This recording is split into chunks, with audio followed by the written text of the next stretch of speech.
Some 12 years ago, the streets in Abuja were calm, serene, and showed no visible signs of struggling people. Today, that's not exactly the case.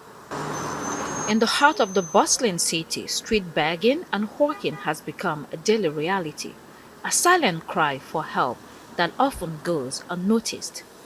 Among those on the sidewalks is Ibrahim, a 12-year-old that spends his days weaving through traffic, begging, and cleaning vehicle windshields in exchange for money. Sunana Ibrahim.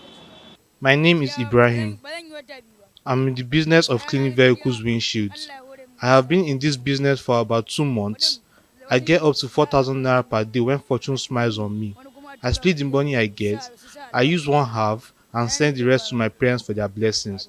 We alfabe. do what we do because no one is willing to help, and for us, there is no other way of making a living. Ne ya kamata a sauko da komai kowa ya samu abin da zai yi. We close at 8 o'clock in the evening and resume at 4 in the morning. The government needs to help improve our quality of life. It is not our desire to stand on the road to wash the windshield of vehicles. If things were better, one could go about his business with ease and even get a good education to enable him help his parents in the future. We are students of an Islamic school at Mbappe. Gaskiya ne muna karatu ne a Fafi. According to recent reports, the rising cost of living and limited job opportunities are forcing more Nigerians into the streets. Policy failures in the past 9 years has crippled the economy and the result is disastrous. The helpless flock from other states into Abuja. Some like Bashir toils day and night. He says he's a student at an Islamic school at Mpape. For him, he wishes help can come from the government. Ina samun 2,000, 3,000. A 4,000 ina samu wata rana. I am in the business of cleaning vehicle windshield for money. Ina samu ina cin abinci. Here is the tool I use for my business. I get up to 2, 3 or even 4,000 naira per day from the kind of business. I use this money for food and send home to my parents. I have been cleaning vehicles windshield for about a month now. I am also acquiring Islamic education. Wata irin biyu ne na bayar. This about petrol is too much. Oh. This about fuel is too much, very too much. It's very hard. Person, even though he came outside, said anything, or he didn't say anything, he must pay transport to go home. Then as now, what is happening? You see just a governor using car of 300 million. Then when election come, you will see them again. Go village, they are campaign. So now we are saying that anybody where can village say one campaign, we go change am for now. No anybody where go come say go come campaign because of after they win election. After they win election, they are running, they are coming here, just flexing. You see their children clapping 80 million car, 130 million car, they use it. These people are often caught in cycles of poverty and neglect. Without targeted support, they have few options. It's a systematic issue that may require long-term commitment. Abdullahi Abdulrazak explains why he's in the streets. Kuma ni ɗan Kaduna ne.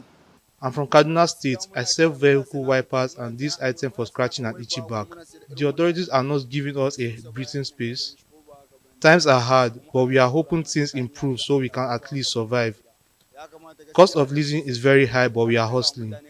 In my business, I get up to 2 to 3,000 naira per day, depending on how fortune smiles on me. From this, I use for my upkeep and send to my parents. I've been in this business for up to 8 years. Komai da komai mu dai mun fi so komai ya dinga tafiya lafiya kalau zaman lafiya komai da komai. I'm selling to help my condition based on the country we are right now. Why don't you have a shop where you sell? I don't have someone who will patronize me or encourage me, who will give me much money to get in one place and live.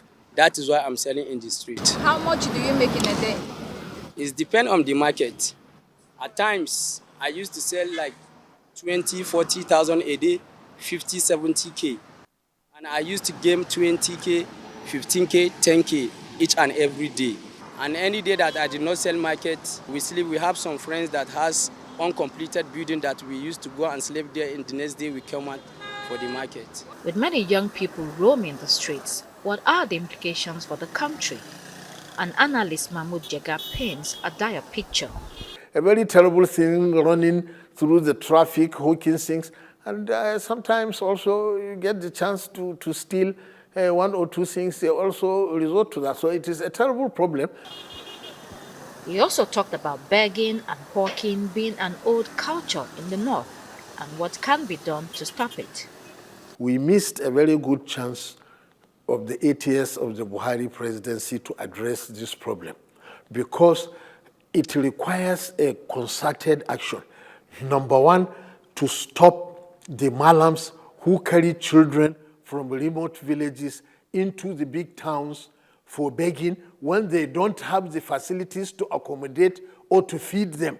They just bring them in large numbers and release them in a very hostile environment in the city to go and beg and feed the malam himself and his family. Finally, he talked about how to resolve the problem at all levels of government. It requires a solution, not just at the FCT or federal, but also state and local governments level, some harmonized action.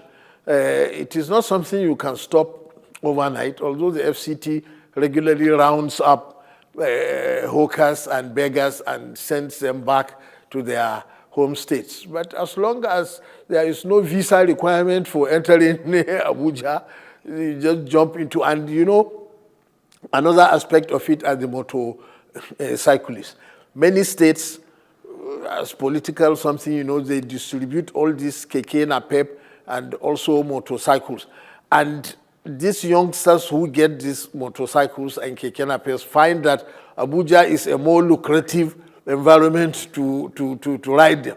So they come. Whether begging and hawking in front of eateries, at nightclubs or at traffic lights, this is a complex issue shaped by poverty, lack of opportunity, systematic challenges, and sometimes misapplication of religious tenets.